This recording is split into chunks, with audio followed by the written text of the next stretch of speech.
Sakasakali, tayo po mapapanood ni Senador Bato de la Rosa. Ano po ang inyong mensahe sa kanya? Dapat, yung senador na yan, binuto ko pa naman yan, dapat sumuko ka. Para harapin mo yung mga akusasyon. Senador,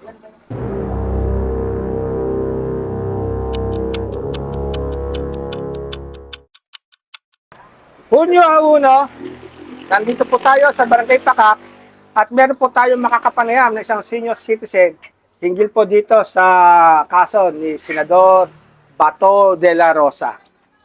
Magandang araw kuya. magandang araw din.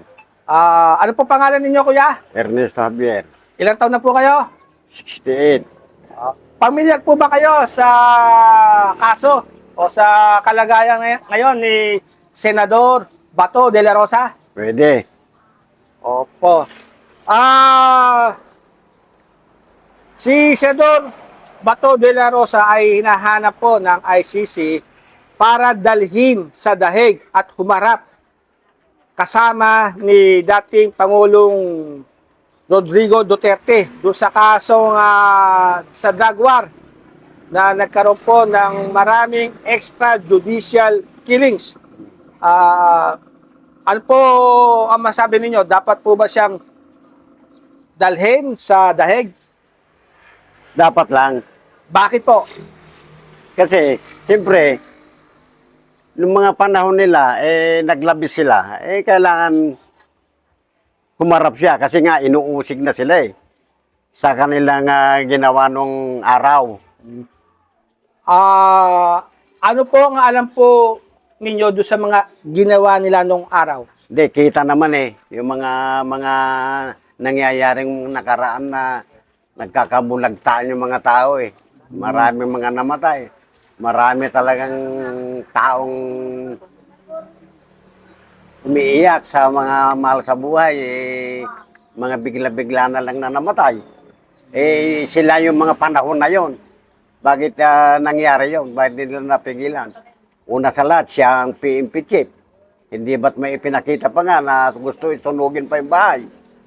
O, di ba? Iba pa yung mga kung ilan yung sinasabi. Kasi napapakinggan din naman natin sa mga ipinapakita. Sa mga Unispa TV, mga Sorberan, mga namatay, yung mga panahon na yun. Kung hindi totoo, bakit din nila harapin? Harapin dapat. Ayan. Sakasakali, tayo po mapapanood ni Senador Bato de la Rosa. Ano po ang inyong mensahe sa kanya? Dapat, yung senador na yan, binuto ko pa naman yan, dapat sumuko ka.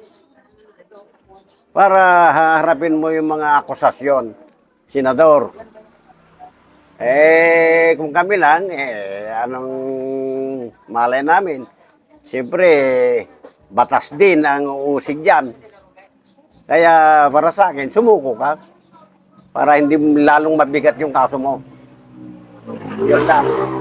Maraming salamat po. Maraming salamat din po.